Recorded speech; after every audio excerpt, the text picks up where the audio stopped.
Hello again everybody, Sammy here, otherwise known as Scoldwoman Throwback again for another Transformers review, and today I'm back for another review, but I'm doing a review of just the toy of this character. Not the character, because I talked about the character a while ago. I'm only just talking about the toy.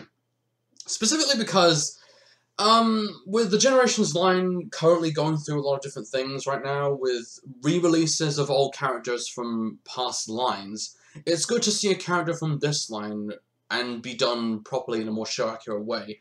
Because this toy that I'm talking about today is one of a character that some of us all know and love.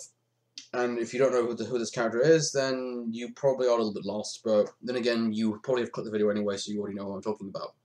Anyway, today I'm going to be taking a look at, as the title below yonder pretty much already says, Generations, or Beast Wars, because this is part of the Beast Wars line as a whole, Rattrap. This nice toy. Now, like I said, I will not be talking about the character today. The reason why is because I already reviewed both the original Rattrap, the Flip Changer, and the Transmetal toy back-to-back alongside each other, as well as talked about the character. And I don't want to really repeat myself in this video because, I mean, we all know who Rattrap is. Anybody who doesn't know who Rattrap is, go and watch Beast Wars, because you're missing out on something really spectacular with that show. Because Rattrap is, the best way I can describe it without going into too much detail, is he's the highlight of the show because he's a wisecracking, funny character who is voiced by Scott McNeil. And that's all you need to know. At least in this video, anyway. If you want the full information, you can find out the video about it.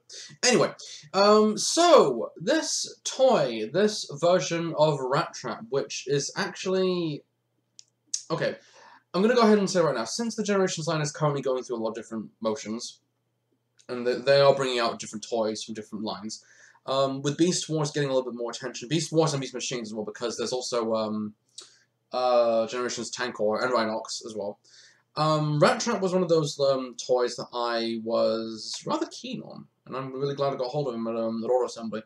And the one thing I'll say about this particular toy, or this particular character, while it's a good representation of the character from a show accuracy viewpoint, I do have some problems with it though.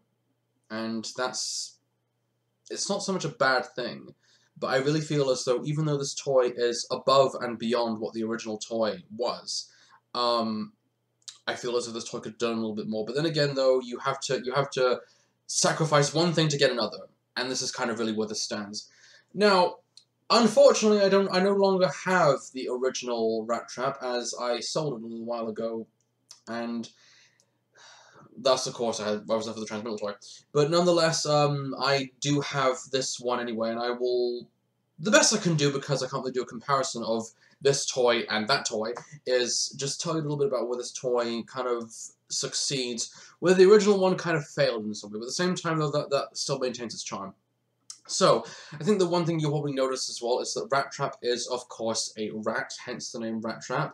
And the one thing I like about this toy is that the excuse me, the articulation on this toy, because there is quite a handful of it in the Beast mode, is actually surprisingly spot on. The one thing that the original toy didn't have was moving joints except for the tail. And you couldn't really move anything beyond that, though, because the only thing that could move was the tail, because it was part of the transformation. Because it just moved up and down. With this, there's a different thing. I mean, the head, of course, can move back and forth. The arms can move up and down.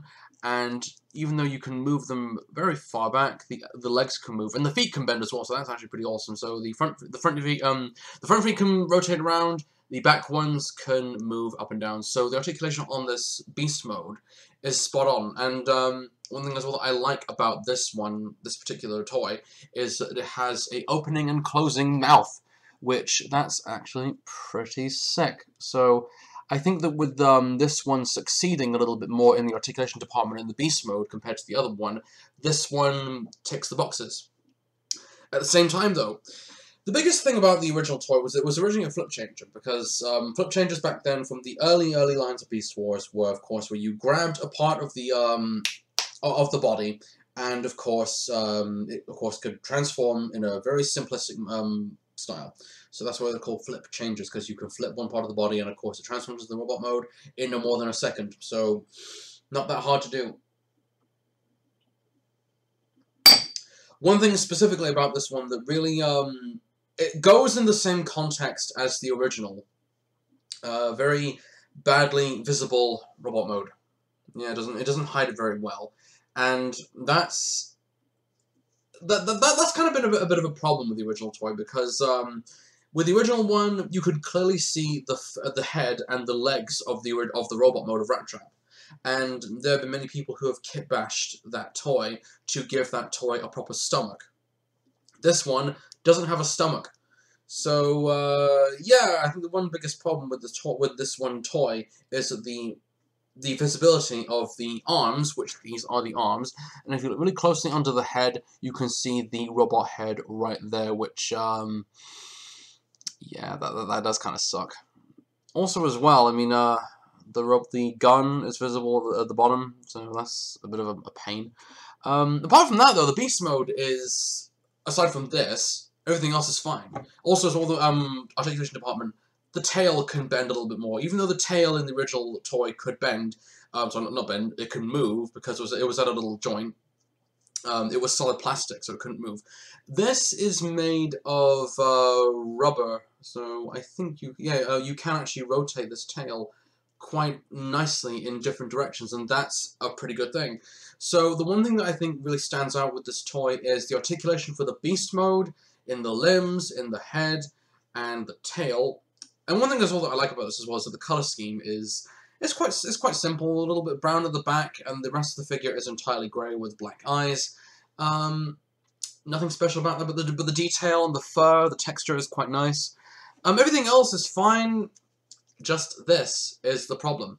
Now, onto the robot mode. And the one thing I'm going to do, I'm not going to skip the robot. I'm not going to skip to the transformation, because I'm not going to skip past transformation, because the one thing that I think really shows just how different this toy is compared to the original was the transformation of the original when it was a flip changer. So with this one is rather straightforward. All you need to do, of course, is just move the parts of the rat legs back as far back as you can. Take the gun off. We'll get onto the gun in a minute. And, of course, get all this shit out of the way. And it is, for the most part, shit. So, yeah. By the way, big thing, just want to mention quickly, Transformers Robots in Disguise is now, well, semi-out at the moment, while I'm doing this. I've seen the first few episodes, and I will go ahead and say, I won't spoil the entire thing in case anybody hasn't already seen it. But one thing I will say is that it actually it's promising. It actually has a lot of things going for it. So for the moment, I will do a separate video where I'm talking about those the first 3 episodes, because I have a lot to say about that show for the moment. So yeah, just moving all this out of the way. One thing specifically as well is that the rat feet as well can move into the ankles of the robot legs. So that's a plus. I think as well because with the original toy, especially because of the show accurate transformation, the rat legs were always poised on the back of the character, whereas here with the back legs, it's surprisingly different. So I think this is a good thing to have in this toy, even though it's not 100% show accurate. I think that while the little change to the transformation compared to how he looked in the show is a plus. So, yeah, so the transformation for this thing isn't really all that complex. At the same time, I still prefer the original flip changing transformation, because trying to keep in line with the show accuracy, it's fine. Then again, you got to give up something to get it, and I think with this, it does its job. Now that the robot mode is complete, the one thing I will take a look at first is the robot head, because, again, kind of really going into the whole show accuracy shtick, with the head being a little bit of a disappointment in the original. This one, however, is a definite improvement, because the color scheme, if you can see it on my bad camera, it's entirely a bronze color, so a bronze color with red eyes. The original had red eyes as well, but the brain is visible. And one thing that's interesting about this head is that it has nice light piping. If you have a powerful LED, you can actually shine this thing through a lot of light. So yeah, the head is a top quality achievement in show accurate designs. Especially since, as well, you want something that's show accurate, because the original head was on the neck, of course, was on a ball joint. And one thing as well that would happen is every time you tried to move the head, it would pop off instantly. This one doesn't do that, thankfully, which is good. So, yeah, the head can rotate the full 360 very, very nicely, so the head is a plus. Everybody, say it with me, the arms can rotate the full 360, and they're all on ball joints. And the knees can bend, and the legs can bend, and everything else is all bendable good. So yeah, the moving joints on this toy are pretty good. And just about everything else, I think the color scheme, while it's semi-show accurate, I know that there's the Japanese release of this particular toy, the Legends version of this toy, because like most of the toys of Transformers from Japan, they often do go for a slightly different metallic look. A lot of the past generations toys did that, and it works tremendously well. Same with a lot of lines as well. A lot of the Japanese lines do improve on their color schemes a great deal compared to the American releases, from my point of view anyway. And with this one, it's not bad. I actually think it's good. I will say that the Legends color scheme is by far more accurate, but then again, if you want to get that toy just with show accurate color scheme and kind of subside everything else, then I don't know. It's up for debate whether you really want to talk about it or not. But at the same time, though, yes. So the robot mode is actually a really good pass. Now, onto the good and bad points of some of the things regarding this toy. The one thing I love about this toy is the weapons are better as well. Now, of course, what you just saw pop out of Rattrap's arm. If you remember in the show, Rattrap, of course, had grenades hidden in his arm. And in an episode called Better Mousetrap, he declared himself as a demolitions expert. And he pulled a grenade out of his own arm. And this little thing right here is one of his grenades that, of course, he uses in the show. And it's very clear plastic, and it's, while it's nothing that special, it's good to see this show actually stay quite, it's good to see the toy stay a little bit close to its show accurate roots a little bit, so it's nice to include this little thing as a thing to please the fans. And, I think that they could have gone with a bit more of a show accurate colors for this little thing, but with that being said, I think it's actually pretty good. And of course, you can pop the little grenade. At first, I thought these were binoculars until I realized what it was. You can pop the grenade into one of his hands, which is in a clawed position, which is quite nice. And the gun. Now, one thing as well. If you remember in the original toy, the gun, of course, broke off into two halves. You can fit them on the sides of the rat. This one doesn't do that. You can, of course, tuck this thing into its, basically its genital area, and you have what looks like a gun, which is supposed to be his dick. Yeah, it's one way of looking at it, I suppose. But I like this toy because you can break this toy off, and come on, that's it. There you go. The gun splits off into two different guns, which that is actually pretty cool. I like this concept a lot, and you can combine the two to make one giant mega gun, which is clear plastic again. So, onto one of the problems I have with this toy. Now, while this toy has got some wonderful articulation and the joints are where they really need to be, I think the biggest problem for me is that I want to try and get this guy in a pose where he's holding the gun, well, like this, with both hands, so that he's holding the bottom of the gun, and his hand is resting on the trigger and on the handle of the gun. Hang on, there you go. No, it doesn't want to do it. That's the closest you can get. That's a very minor complaint. It doesn't really drag down the fact that this toy, while the articulation is good, some of the posability is a little bit crap. So I think the improvements on the posability of this figure could have been better in a lot of ways. But I think that while it's a minor thing, it bothers me a lot, and it shouldn't really bother anybody else. At the same time, though, I would recommend this toy.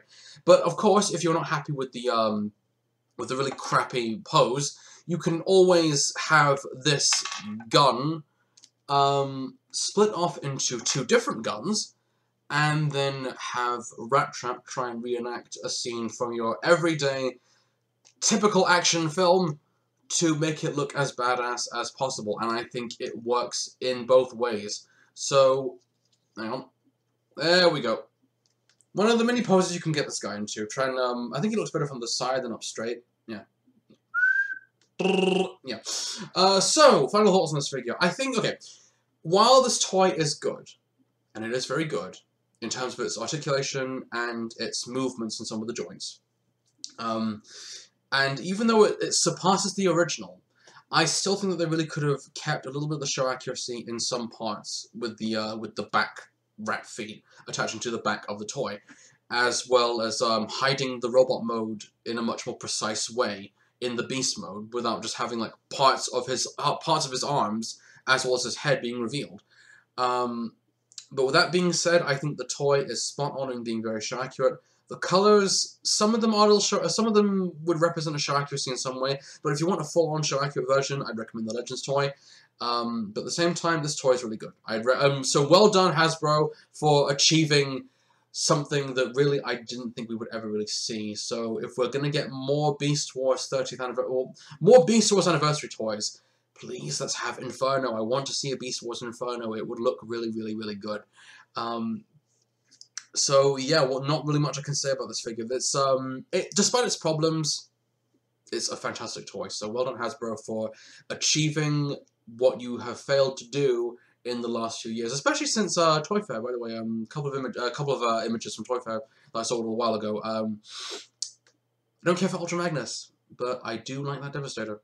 That Devastator is pretty sick. So, yeah, this has been Generations / Beast Wars Rattrap, a pretty good toy of a really awesome character, and I'm Skullgrim140. Thanks for watching, everybody. Take care. I'll see you all soon.